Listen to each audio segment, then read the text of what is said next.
මගේ හිතේ අර බකට් ලිස්ට් එකෙන් තවත් එක ගමනක් තමයි මේක. ඉතින් ගොඩ කාලෙක දැන් යන්න ආසාවෙන් ඉඳපු ගමනක්. හැම කෙනෙක්ගේම හිතවල තියෙනවා මට ඇත්තට මේ වගේ ගමනක් යන්න තිබ්බනම්, මේ වගේ තැන් වලට මට යන්න තිබ්බනම් කියලා. ඉතින් ඒ වගේ ආසාවෙන් ඉඳපු ගමනක්. ඉතින් ඒක නිසාමයි මේ පාර තීරණය කරලා පරිසරයට පොඩ්ඩක් ස්වභාවයෙන් පොඩ්ඩක් ඈත් වෙලා හිත නිමන, හිත සංසුන් කරන තැනකට අපේ ගමන අරගෙන යන්න. ඒ වුණාට අර ස්වභාවමත් එක්ක යවෙන්නේ නැති ගමනක් ගැලපෙන්නේ නෑ වගේ කියලා හිතුන හින්දා මහමෙවුනා අසපුවත් එක්කම අපි තෝරගත්ත ලංකාවේ උසම දියැලටත් යන්න. දිගට වීඩියෝ එකත් සෙට්ලා ඉන්න. ස්වභාවයට එහා ගිය තවත් හිත නිවන තැන.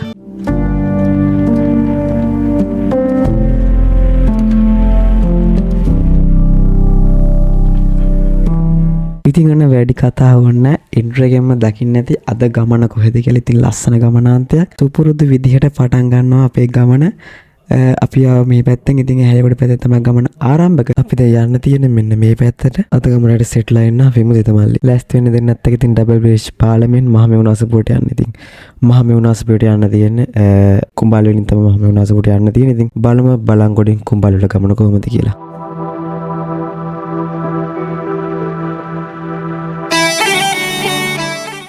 දැන් ඔන්න අපි ඉන්නේ හපුතලේ. ඉතින් හපුතලේ view point එක ගාවින් යන ගමන් තමයි ඉන්නේ. මෙතන පොඩ්ඩක් කට්ටිය වැඩි. ෆොටෝ එකක් ගන්න ඉතින් අපි නතර කරෙල් නෑ.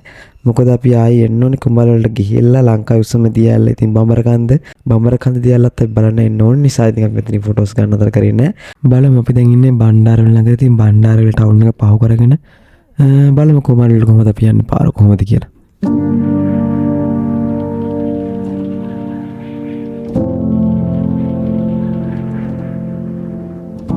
මෙන්න ඉතින් කවුරුත් හොයන කවුරුත් යන ආසාවෙන් ඉන්න මහමෙවුනා මාර්ගයේ ඉතින් හිත නියමන තැනකට එන පාරක්.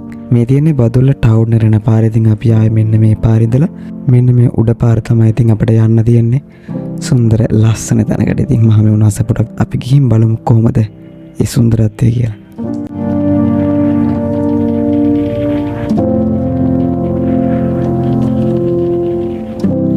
බලන්න බස් එහෙමත් ඉතින් උඩට යනවා මාර සෙනගක් ඉන්නේ. ඉතින් මේ කුඹල් රසපුව වැඳ පුදා ගන්න. පාර ගොඩක් ට්‍රැෆික් පොය දවස්වල ඉතින් ට්‍රැෆික් එක ගොඩක්ම තියෙනවා. ඉතින් බලමු අපි මෙහෙම ඉස්සරහට ගිහිල්ලා කොහොමද view එක කියලා උඩ.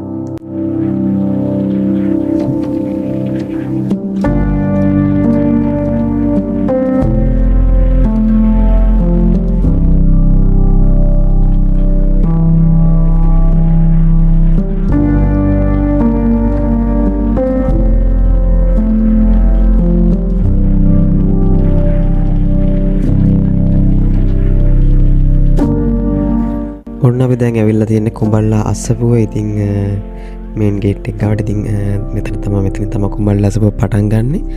මම හිතන්නේ මේන් රෝඩ් එකේ ඉඳලා කිලෝමීටර් 3මාරක් 4ක් ඔව් ඒ වගේ කිලෝමීටර් 4කට ආසන්න ගාණක් තියෙනවා මේ කුඹල්ලා අස්සපුවට එන්න. මේ කුඹල් වල මහමෙවුනා අස්සපුව නිර්මාණය කරලා තියෙන්නේ ඉරිබත්කොළ ඥානානන්ද ස්වාමීන් වහන්සේ. ඥානානන්ද ලොකු හාමුදුරුවෝ තමයි මේ කුඹල් වල මහමෙවුනා අස්සපුව ඉදි කරන්න මුල් අඩිතාලම සහ නිර්මාණය අරගෙන තියෙන්නේ. අවුරුදු 14ක් වගේ කාලයක් ගිහිල්ලා තියෙනවා මේ කුඹල් අස්සපුව සම්පූර්ණයෙන්ම ඉදි කර නිමා කරන්න. ඉතින් ලොකු ශ්‍රමදායකත්වයක් තිබිලා තියෙනවා. ඉතින් මේ පන්සල නිර්මාණය කරන්න ඉතින් ගඩොල් 18 ලක්ෂයක් විතර මිනිස්සු පූජා කරලා තිනවා. ඉතින් ලස්සන කඳ මුදුනක තමයි ඉතින් මේ මහමෙවුනා අස්සපුව පිටලා තියෙන්නේ. ඉතින් මාරම ලස්සන view එකක්. ඉතින් අපි බලමු ඉක්මනට මේ මහමෙවුනා අස්සපුව ඇතුළට ගිහිල්ලා කොහොමද මේ මහමෙවුනා අස්සපුව ඇතුළත සුන්දරත්වය කියලා.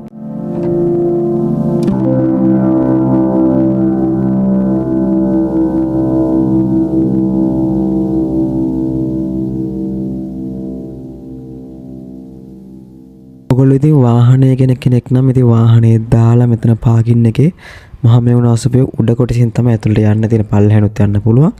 ඒත් ඔයගොල්ලෝ ලේසි උඩ කොටසින් ඇතුළට යනවා. ඉතින් පයින් එන කෙනෙක් නම් පල්ලෙහා කොටසින් ඇතුළට එන්නත් පුළුවන්. ඒ පල්ලෙහාන් ඇතුළට ගිහලා උඩින් එළියට එන්න. මොකද වෙනසකටත් එක හොඳයිනේ. අපි යමු මහමෙවුනා අස්සපුවේ ඇතුළට. ඉතින් ඔයගොල්ලෝ පේනවා ඇති ඉන්න සෙනග. ඉතින් මේ වගේ මේ සෙනග වගේ දෙගුණටත් වඩා ඉන්නවා පොයේ දවස්වලට. ඉතින් හර බදුල්ලේ මං දැකපු දෙයක් තමයි ඉතින් බදුල්ල නගරේ ට්‍රිප් වෙන කට්ටිය ඇල්ල ඔය වගේ සම්මත තැන් ටිකක් තියෙනවනේ ඒගොල්ලෝ ට්‍රිප් වෙන. ඉතින් ඒ සම්මත තැන් වලට මේ මහමෙවුනා අස්සපුවත් එකතු වෙලා තියෙනවා කියලා මම අදහසක් එකතු කරොත් ඒක හරියටම හරි. මොකද බදුල්ලේ එන හැම කෙනෙක්ම අනිවාර්යයෙන්ම දැන් එන තැනක් විදිහට හදාගෙන තියෙනවා මේ මහමෙවුනා අසපුව. පඩිපෙළුත් මම හිතන්නේ 200ක් විතර තියෙනවා මෙතන උඩට යන 200ක් 250ක් විතර. මාරම ලස්සනයි පඩිපෙළුණත් හදලා තියෙන විදිහ. අපි බලමු ඇතුළට ගිහලා කොහොමද ඇතුළේ තියෙන සුන්දරත්වය කියලා.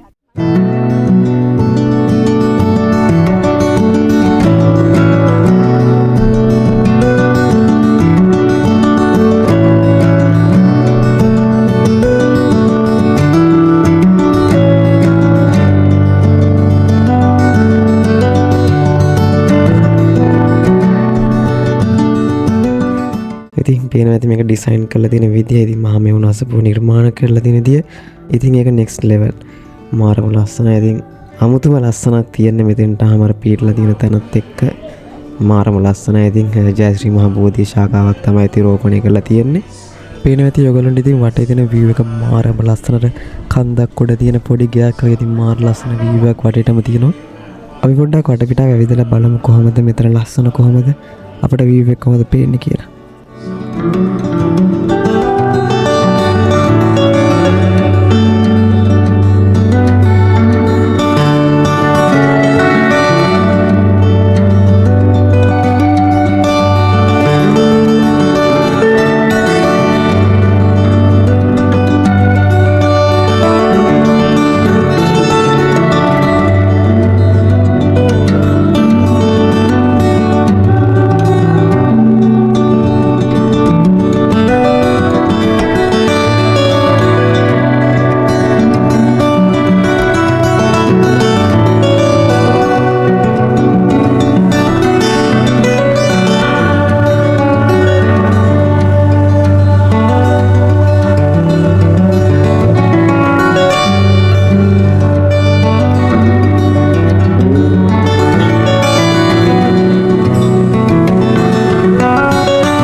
ඔන්න අපි දැන් හදන්නේ කුඹල්වල මහමෙවුනා අසපුවට සමුදෙරනේ. ඉතින් බෞද්ධයෙක් විදිහට ඕගොල්ලෝ අනිවාර්යෙන්ම වැඳ පුදා ගන්න ඕනේ මෙතනක් තමයි මේක. ඉතින් මාරම ලස්සන view එකක්.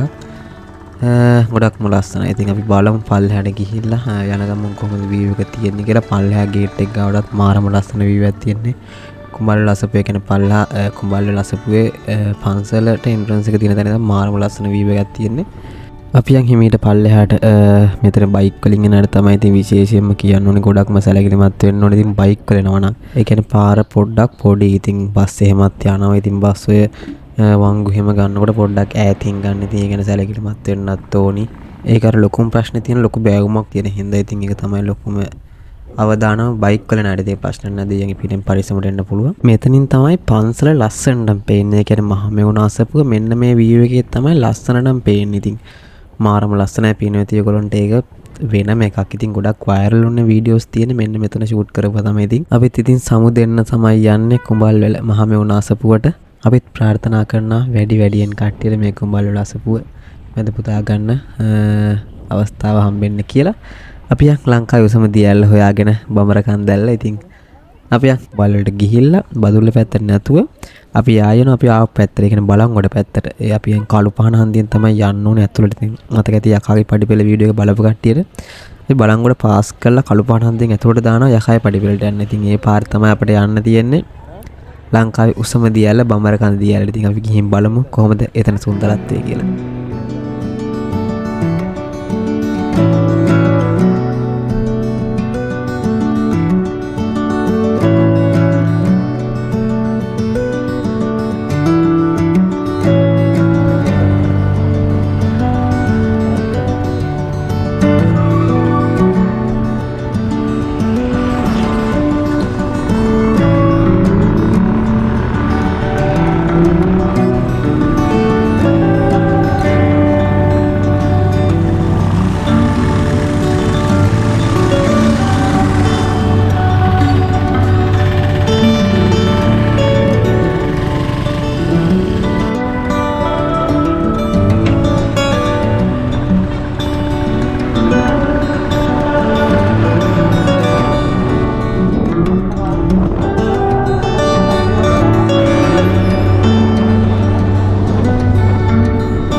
ඔන්න ඉතින් මතක ඇති ඔයගොල්ලන්ට අපි යක්කාගේ පඩි පෙළේ ගියා. හෝටන් ප්ලේස් ගියා. ඉතින් ඒ දැන් දෙකටම ගියා. මෙතනින් ඉතින් ලස්සන පාරක්. ඉතින් කළු පහන හන්දිය.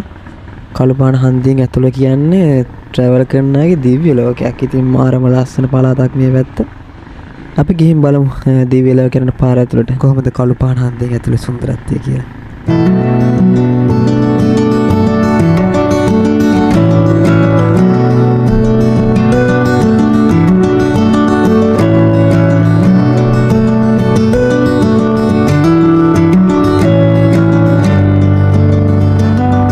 ඔන්න ලංකාවේ දැවැන්ත. ඉතින් ලංකාවේ උසම දියඇල්ල පේනවා. ඉතින් ලස්සනට කඩාගෙන වැටෙනවා.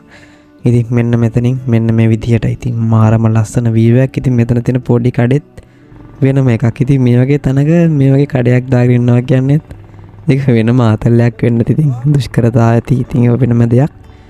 සුන්දරත්වය ඉතින් බලනකොට අපට මේ මිනිස්සු ගොඩක් පින් කරලා තියෙනවා. ඉතින් අපි මේ ඉස්සරහට මං හිතන්නේ තව පොඩි දුරක් තියෙන ටිකට් කවුන්ටර් එක ගාවට ඉතින් ටිකට් එකක් මං හිතන්නේ ගන්නවා බඹරකන් දැල්ල බලන්න යන කට්ටියට. බලමු ඉස්සරහට ගිහලා ඒ වැඩ ටික කොහොමද වෙන්නේ අපි කියලා.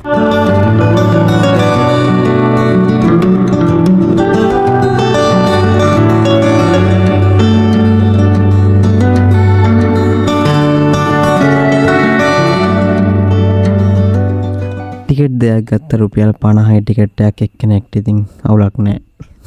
ඒ ගන්න ෂේප් ඉතින් සමහර තැන් තියෙනවා. මං කියන්නේ සමහර තැන් රුපියල් 300යි 400යි ඒ වගේ ගණන් නම් මං හිතන්නේ එක්කෙනෙක්ට වැඩි. මොකද ෆැමිලි එකක් ගියොත් එහෙම ලොකු ගාණක් කරන එන්ට්‍රන්ස් එකට විතරක්. ඉතින් රුපියල් 50ක් කියන්නේ ඒක සාධාරණයි. කැම්පින් කරන තැනක් නෙවෙයිනේ. ඒක නිසා අවුලක් නැහැ මේ ගන්න ෂේප්. ඉතින් අපි ටිකට් දෙකත් අරගෙන අපි යන්න තමයි හදන්නේ ඇතුළට.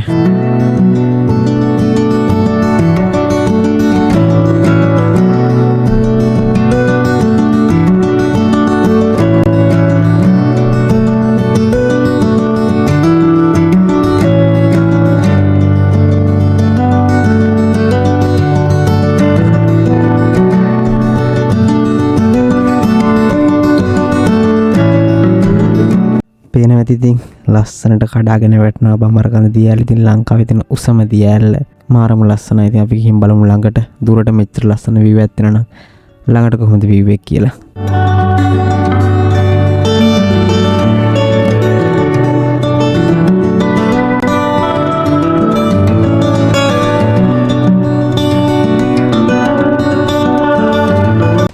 ඉතින් ඔන්න මාරම ලස්සන වීව් එකක් තියෙන මේ පැත්තේ. මේ මට මතක් වෙනවා මේ පාරෙන් යනකොට අපි ගියා ඔහිය සංචාරයේ ගියා. ඒකත් ගියේ අපි එකපාරක් ගියා ඔහිය රයිඩ් එක ගියා ඔහියෙන් හෝටන්ටන්නට. අපි ඊට පස්සේ ගියා මතක ඇති ඔයගොල්ලන්ට අපි ගියා යකයි පඩිපෙලෙන් ඔහියට. ඉතින් මට ඒ පාර මතක් වෙනවා මේ බඹරකන්ද ඇල්ලට යන පාරට ආවම. බලමු අපි ඉස්සරහට ගිහිල්ලා මේ කොහොමද බඹරකන්ද යන වීව් එක කියලා. අපි පල්ලෙහාට තමයි තියන්නේ. කට්ටියක් හම්බුණා මේ මගේ එනවා උඩ කැම්ප් කරන කට්ටිය. ඒගොල්ලන්ට වෙනම පාර ගන්න තියෙනවා. අපි බලමු හැල්ල පල්ලෙහාට මේ පාරෙන් ඉස්සරහට ගිහිල්ලා.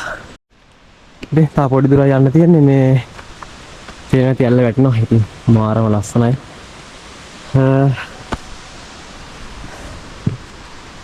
හොරර් ෆිල්ම් එකක් වගේ නිකන් අර මම ඔය දිග මතක ඇති ඒගොල්ලන්ට. යා බලමු ඉස්සරහට ගිහිල්ලා. මේක අර මේ වංගෙඩි ගල ගියා මතක ඇති. වීඩියෝ එක බලනවා ඔයගොල්ලෝ. ඒ වගේම තමයි ඉතින් මේ හයික් බලමු ඉස්සරහට ගිහිල්ලා.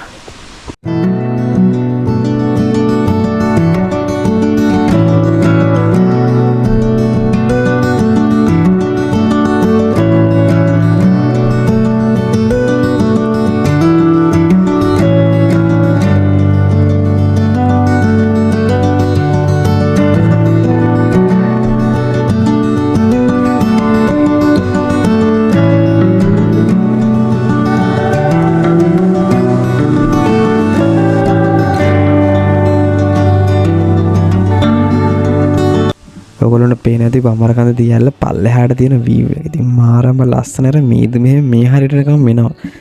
අපි බලමු එහා පැත්තට ගිහිල්ලා කොහොමද කියලා මේ පැත්තේ වීව් එක.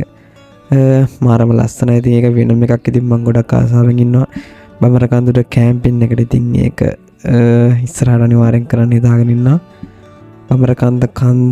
බඹරකඳ දියඇල්ල උඩ කැම්ප් එකෙන් ලස්සන ලංකාවේ උසම දියඇල්ල උඩ දවසක් ගත කරන්න. ඉතින් බලමු මේකත් ඉස්සරහට අයිඩියා එක තියාගෙන ඉන්නවා. ඒ අයිඩියා එකත් ඉතින් හිතේ තියාගෙන ඉතින් අදට වීඩියෝ එකෙන් කරනවා. ඉතින් ලස්සන දවසක් හිත නිවන තැනක්, ඒ වගේම සබ්බ ධර්මයත් එක්ක බැඳිච්ච ලස්සන තැනක්, ඒ වගේම ලංකාවේ සුම දියැලත් එක්ක ලස්සන වීඩියෝ එකක්. ඉතින් අදට වීඩියෝ එකෙන් ගන්න තමයි හදන්නේ. ඉතින් තවත් ලස්සන වීඩියෝ එකකින් තවත් ලස්සන දවසක හමු වෙමු. අදට වීඩියෝ එකෙන් කරනවා අන්තිම වෙනකන් සෙට් වෙලා ඉන්න ඔයගොල්ලෝ හැමෝටම ජය වේවා.